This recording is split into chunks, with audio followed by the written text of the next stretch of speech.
Am I the asshole for wanting to go no contact with my fiancé's family because they refused to come to our engagement dinner, accused me of being materialistic, and said having kids is more important than our wedding? This is supposed to be one of the happiest times of our lives, but my fiancé's family is making it unbearable.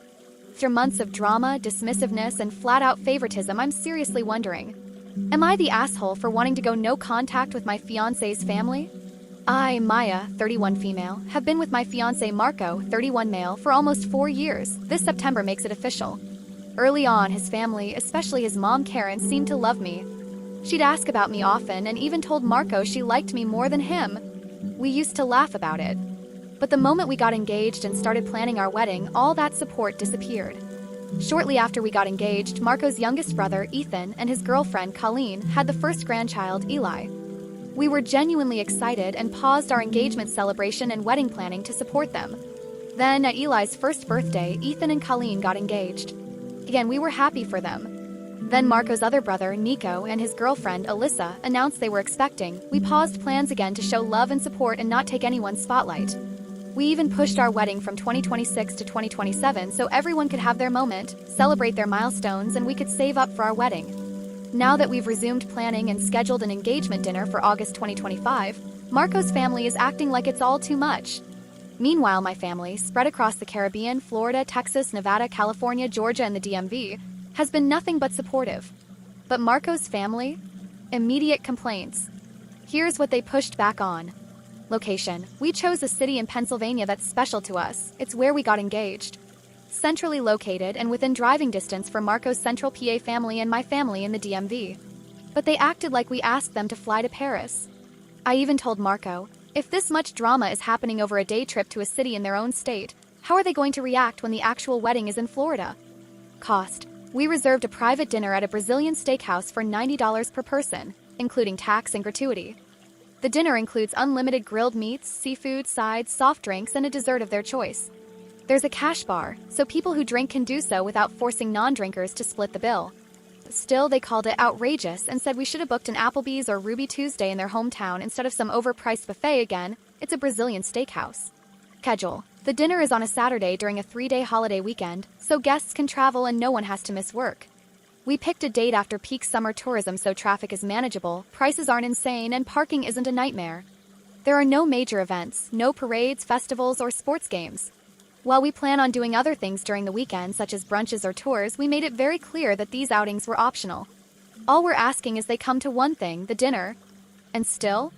Complaints. Eventually, it all boiled over. Marco and his family had a screaming match. Karen accused us of trying to show off, called the whole thing stupid, and said engagement dinners are unnecessary because she never had one, for either of her marriages. She even made an offhand comment that engagement dinners were rich people things or black people things. I'm West African and Bahamian. Marco is an Italian German American.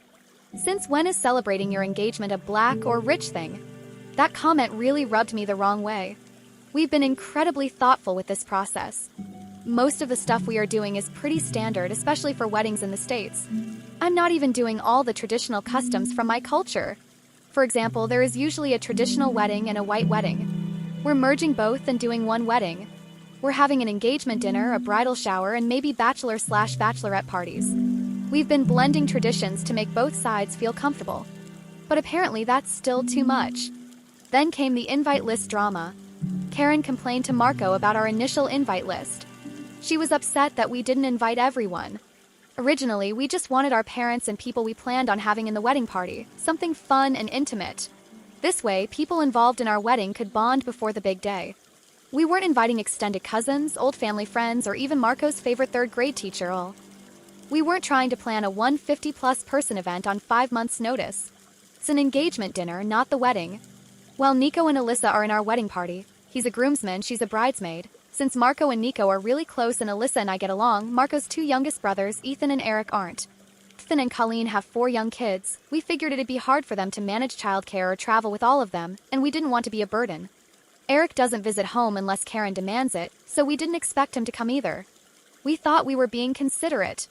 But I knew Karen would be upset if all her boys weren't included, especially since 2 of my sisters are bridesmaids and my brother is the ring bearer. So to keep the peace, we extended the dinner invite to all immediate family. Still, it wasn't enough. Karen was angry that we hadn't done that in the first place. Then she lied. She told Marco that I demanded a $10,000 ring. Not true.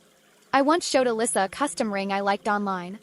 I said I loved it, but I would never expect that kind of money. I even joked, as long as it's not from a gumball machine. That's it. Karen overheard, twisted the story, and ran with it. My actual ring, which I love, is nowhere near that cost. Marco knows that. Karen knows it too. She helped pick it out. After that, the insults started. I'm bougie. I'm materialistic. I dress too nice. I travel too much. I'm always buying stuff. I act like I'm better than everyone. They made me out to be some spoiled brat with rich parents. The truth? My dad grew up in the ghettos of North Carolina and joined the army out of high school. My mom immigrated from what the US would call a third world country and earned her citizenship through military service. I watched my parents go from broke privates to building a stable life through sacrifice. They raised us to enjoy life, be presentable, strive for the best, and travel when we can. Because of that, I'm bougie. Meanwhile, Colleen complained that my ring was bigger than hers and demanded a new one. This would be her second ring because she lost the first one after an argument. But I'm the materialistic one. After one too many fights, Marco and I decided we won't visit his mom's house as much and that we were done sharing wedding details with his family. Whoever shows up, shows up. Whoever doesn't, will remember. So far, only 2 aunts from his dad's side are coming to the dinner. His siblings declined or won't give straight answers. Marco's dad backed out. And Karen and her husband, Ron? They said they won't come since they think it's stupid, but mainly because Colleen is pregnant again and due in September with the first granddaughter. Our dinner is in August. Colleen has plenty of local help, her mom, her grandma, and Ethan. She already has 4 other kids, including Eli. This isn't her first rodeo. So why? Why does it have to be Karen who's there for Colleen's daughter's birth? And even if it has to be her, the dinner is in August. Colleen is due mid-September. Marco pointed this out to Karen and reminded her how meaningful this is to us. He even offered to cover her and Ron's costs. Her response? Marco was heartbroken. During a recent conversation, she brought up the same complaints: location, cost, the weekend, etc. Marco reiterated how much it means to us that she came. That we're blending both families and cultures thoughtfully, and that he is willing to pay for her and Ron if needed. Again, she brushed it off and said Colleen needed her more. Marco finally snapped and said, "Fuck Colleen!" And honestly, I don't blame him. I'm sick of the favoritism. He's tried so hard to keep the peace. All they've done is break his heart. We've shown up for everything: baby showers, birthdays, holidays, anniversaries, graduations. We've brought gifts, helped cook, helped host. And now that it's our turn, we're being treated like we're selfish for wanting to celebrate a milestone. During our engagement period, Karen hosted several holiday parties and dinners, including Christmas and an Easter egg hunt for the big kids and one for the little kids. Threw and paid for 2 gender reveal parties and a baby shower for Colleen. Hosted and paid for Eli's first birthday with a mountain of gifts. Hosted and paid for another gender reveal party and baby shower for Alyssa. Drove hours to see Eric and his pregnant fiancé, Layla, and her daughter Arya in another state. Took them shopping and out to eat, then drove home the same night. And is planning another baby shower for Colleen, and likely one for Layla too. But she can't drive a few hours in her own state for her eldest son's engagement dinner? I told Marco I'm done. If they can go all out for everyone else's milestones but won't show up for ours, I don't want them in our lives, or our future children's lives. I'm tired of trying to be part of a family that only celebrates what fits their narrative. Have a baby first. Then you're worth celebrating. Why should I keep trying to be part of a family that refuses to celebrate with us? I love Marco, and I refuse to let his family keep hurting him or me during what's supposed to be a joyful time. We've worked hard to plan something meaningful. We're not doing this for attention. We're doing this because we love each other. This moment matters. But they've made it feel like a burden. And to make things clear, I wanted to provide more context based on some questions. Here's the full context. Is Marco involved?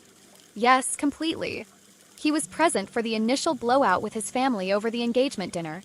I was there too and watched it devolve into a screaming match. He's often said, "This is just how my family communicates, loud and passionate. It's best for you to step back." So after that first major fight, I stopped going to his mom's house, but Marco kept visiting solo. Every time another issue came up, he came home, told me everything, and we made decisions together. The final straw was when he told his mom gently that only a few people from his side were planning to come. He made it clear we weren't pressuring anyone, we just hoped she and his stepdad would be there. She dismissed it again as stupid and said Colleen, his brother's pregnant fiancé, needed her more. That's when Marco snapped and said, "Fuck Colleen," and walked out. We agreed. No more justifying, no more begging. They show up, great. If not, we move forward without them. What's the deal with Colleen and Ethan's kids? Colleen and Ethan have 5 children, but only 2 are biologically his, Eli, the first grandson, and their unborn daughter due in September. The other 3 are from Colleen's previous relationship. Ethan stepped up and is raising them as his own. We've always been supportive. We paused our engagement celebration for their milestones, contributed to gender reveals, baby showers, birthdays, Christmas. All of it. So to be guilt-tripped over a $90 dinner really left a bitter taste. Why didn't you just elope? We tried. Our original plan was a micro-destination wedding in the Bahamas, meaningful, affordable, and family-oriented. Marco was excited because he's never been, and it's my mom's home country. But his parents immediately shut it down. His dad refused to leave the country. His mom refused to get a passport. So we compromised again. We'll have a big traditional wedding, and with both of our families being as huge as they are, we would have to find something to accommodate everyone. We toured over 50 venues across multiple cities and states on the East Coast. Most were $60,000 to $100,000 before other stuff like catering or DJs. Eventually, we found a tropical-style venue in Florida that checked all our boxes and worked with our budget. Even then, Marco's mom pushed back. She wanted a barn, backyard, or fire hall wedding because that's what she did.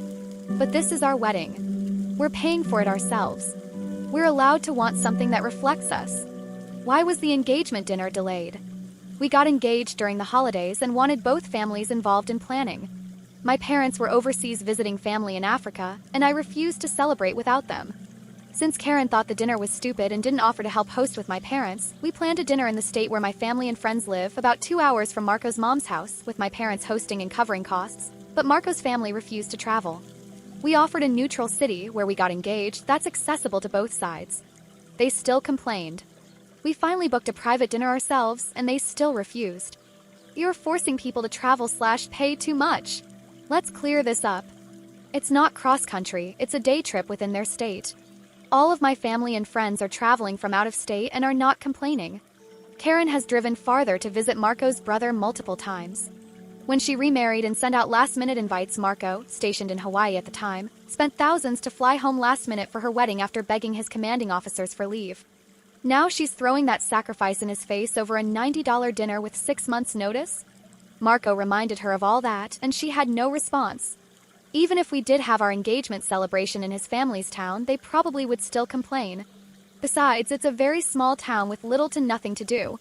There aren't many hotel options for guests who want to spend the weekend with us, and most of the restaurants are chain places or fast food. We wanted a nice dinner since we are celebrating something important. Nothing wrong with eating at Applebee's, but that's not where I want to have my only engagement dinner. We originally planned a small dinner that we could fully cover. Most guests don't have small kids. The few who do are getting sitters because they genuinely want to be present. We said kids were welcome, we just know travel can be hard.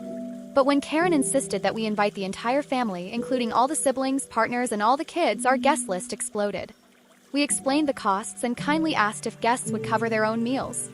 We even planned to surprise them with gifts and something special at the wedding. Everyone on my side was totally fine with this. Marco's aunts and friends were too. But the people who demanded more invites? Suddenly, the cost or location was a problem. We negotiated down from $130 to $75 per person, plus tax and gratuity equals $90, with a cash bar to keep costs low. Even my MOH and her husband offered to pay for Marco's parents and stepdad so Marco will have some of his family present. Of course, Marco and I could not accept it. And even Marco offered to pay for his family. Still wasn't enough. Racism? A lot of you asked or mentioned this in the comments. Karen racist? I don't know. Marco doesn't think so. She's dated mostly black men before and after Marco's dad. But there have been ignorant and possibly fetishizing undertones, like saying she wanted caramel babies, or calling engagement dinners a black thing or rich people thing. It doesn't feel like outright hate, but it does feel loaded with bias and disrespect. If I ever find out that our future children won't be accepted because of race, that's it. I'm done. Full no contact. What are your relationships like with Marco's siblings? We're closest to Nico and Alyssa. They're in our wedding party. We genuinely get along and feel supported by them. Marco isn't as close with Ethan or Eric. Ethan met Colleen after we got together and moved her into Karen's house with her 3 sons. And with Nico, Alyssa, Eric, and Ethan already living there, it was chaotic. But we've always been respectful, but we're just not close. Eric now lives in another state with his fiancée Layla, who's also black, and her daughter. Layla is pregnant, and Karen is now very invested in them despite past family drama caused by them, due to cheating, fighting, a 302 commitment, etc. She seems to have forgiven Layla and has no problem traveling to visit her and Eric. Maybe because of the pregnancy. There's also been family drama caused by Ethan and Colleen, having many of the same relationship issues as Eric and Layla, but all has been forgiven or just overlooked. Meanwhile, Marco and I haven't done anything to cause drama, and I still feel like the odd one out. It's clear Marco and I were sidelined. Why delay the wedding to 2027? Because we were emotionally exhausted. The destination wedding was vetoed. Local venues were overpriced. We kept bending over to accommodate people who clearly weren't excited for us and kept complaining about the cost or the type of wedding we were having. So we postponed to give everyone time and to take back our peace. The 2027 date is locked. Deposits have been paid and contracts have been signed. We don't care if they keep complaining or try to guilt us into a barn wedding. No more delays. No matter what milestone comes up, babies, retirements, drama, we're done adjusting for everyone else. Will you really go no contact? Yes. If Marco's family continues to be dismissive, cruel, or unsupportive, I'll go no contact for my own peace, for his healing, and for our future children. We've spent years showing up for their birthdays, showers, holidays, and milestones. And now that it's our turn, we're too much. Meanwhile, my family, our friends, our found community, they've shown up. They are excited and want to celebrate with us without guilt trips or conditions. That's what real family looks like. Thanks for listening. Don't forget to like, comment your thoughts, and I'll catch you in the next story.